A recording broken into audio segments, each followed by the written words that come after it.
Okay, so we previously discussed three different categories of security controls: administrative, technical, and physical.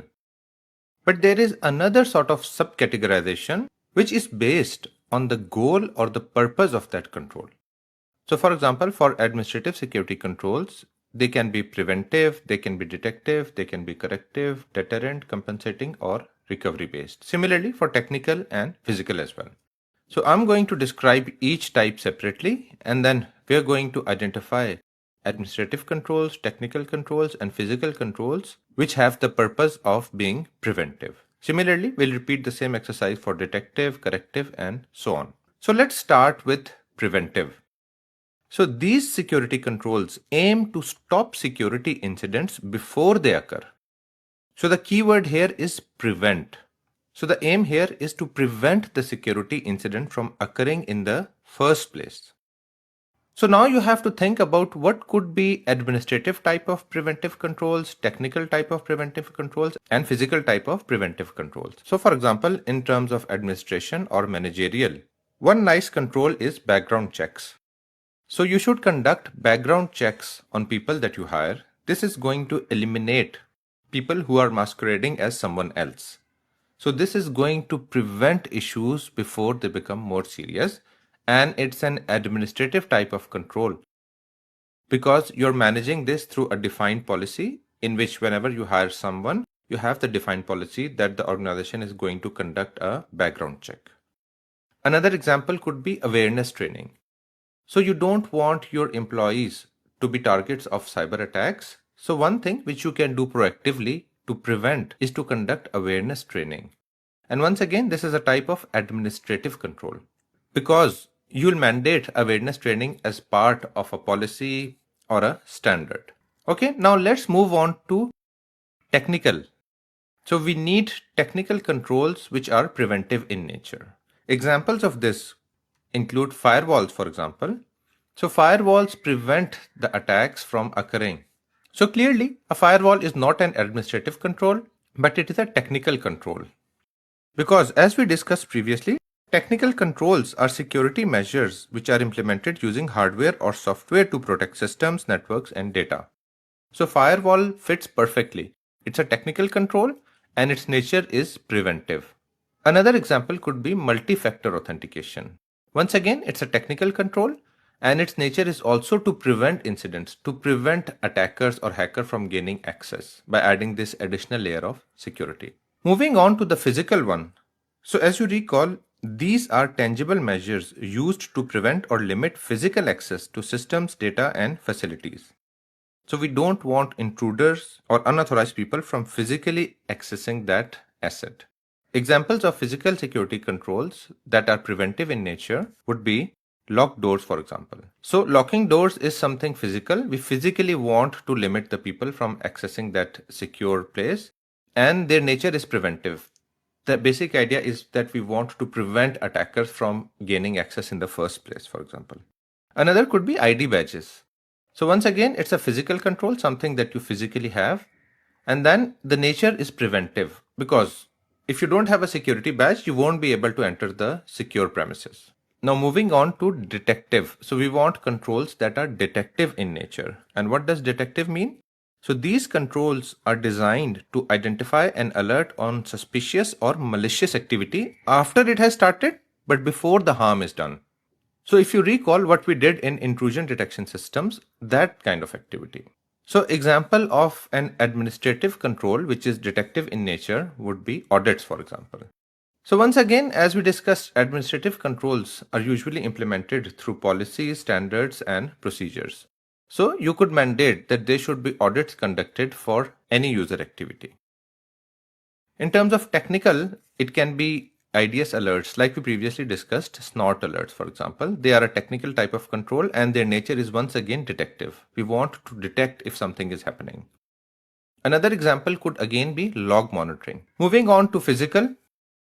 So CCTV is a physical type of security control which is detective in nature because by using CCTV we can detect actions or detect intruders, those kind of things. Another example could be motion sensors. Once again, physical, and the basic idea is to physically detect or prevent intruders. Now moving on to the third type, which is corrective. These controls respond to and fix issues after detection, trying to restore system and processes to normal operation. Now, the thing to keep in mind is that in the corrective phase, we are not going towards complete recovery.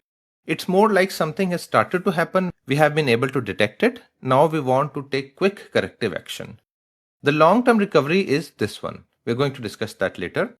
But just understand, in the corrective phase, we are sort of trying to fix, for example, mitigate the spread of the malware or bring an important server online back again quickly, those kind of things. So an example of an administrative control which is corrective in nature would be updating security policies. So for example, something happened, an incident happened, and we identified that there should have been a policy.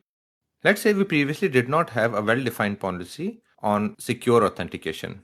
Things like, for example, password length, combining a mix of characters. And then users selected very basic passwords like 123456, those kind of things. And then this was detected. And then there was security incident due to this. So a quick corrective action would be quickly update security policies to mandate, for example, 12 character passwords with a mix of uppercase, lowercase, and special characters. Moving on, what would be a technical security control that is corrective in nature? So think of situations like something has started to go wrong and now we want to quickly correct it. So good examples would be patching and antivirus. So for example, we may have discovered a vulnerability. So a quick fix would be to apply a patch or use antivirus to remove malware from servers.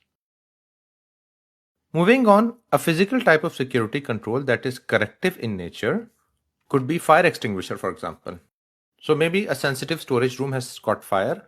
So a quick corrective action would be to use the fire extinguisher to put down the fire. Another example could be an intruder has broken some locks and they have physically accessed the building. So a corrective action would be to quickly replace those locks. Moving on to deterrent. These controls aim to discourage attackers or violations by increasing the perceived risk or consequences of a bad action. So the idea is to sort of scare the attackers before they actually conduct the attack or discourage attackers, okay? So in terms of administrative controls, it could be signed acceptable use policy with disciplinary warnings. Like for example, you don't want any user to access data that they're not authorized to or not to install software on their systems.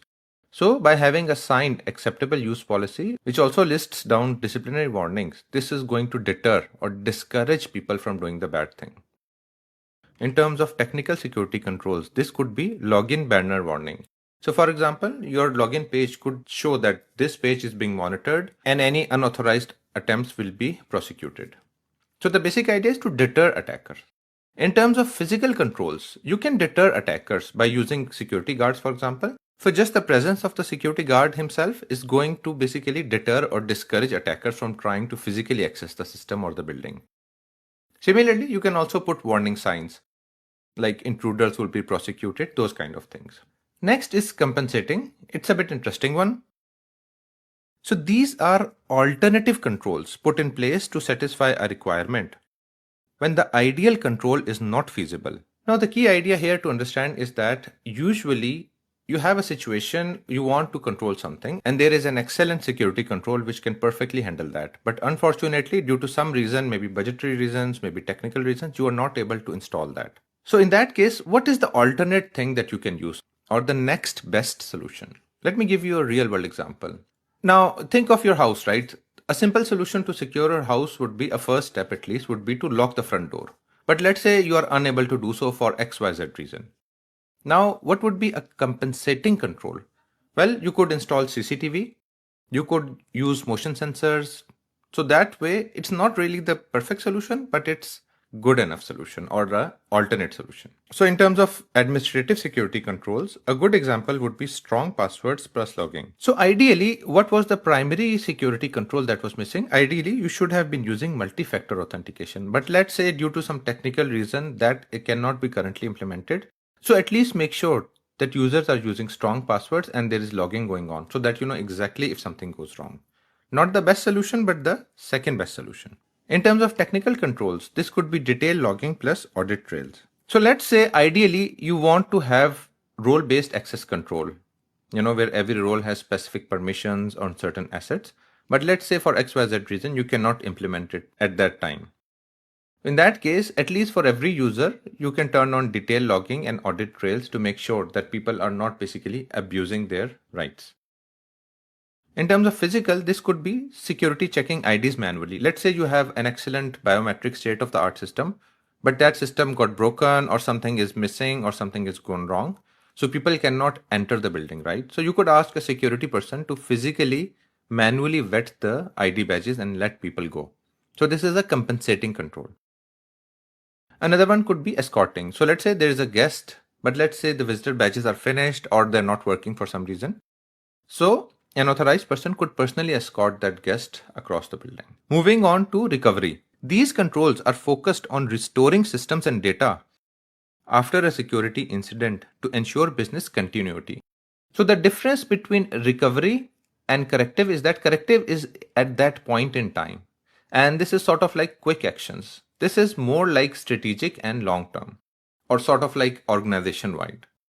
So, an example of administrative security control with the purpose of recovery could be disaster recovery plans. In terms of technical, this could be restoring from backups, and this is an excellent control. Let me give you an example because in a lot of ransomware attacks, usually the database or the web server or sensitive information becomes encrypted and business operations get impacted. But if you have backups, then you can simply restore from those backups. In terms of physical, maybe let's say your primary power source went out, then you can use backup power generator to sort of recover from whatever incident was happening and which impacted your power supply. Now, I know these seem to be a bit overwhelming at first, but don't worry, we have a practice activity in which I'm going to share some examples and then we're going to solve those, and that is going to make the concept crystal clear to you. Just one last comment. There are some controls which can be of multiple types at the same time. For example, consider CCTV. We previously discussed that this is a detective type of control because it helps us detect attack. But if you think about it, CCTV is also a deterrent. Why? Because a thief or an attacker seeing CCTV cameras installed, he may be deterred of actually carrying out the theft or the attack. So you can have controls which can be of multiple types at the same time. However, they are sort of exceptions, not necessarily the norm. For example, security guard dogs. They're also both detective and deterrent in nature. So just making the point that sometimes we can have controls which are dual in nature.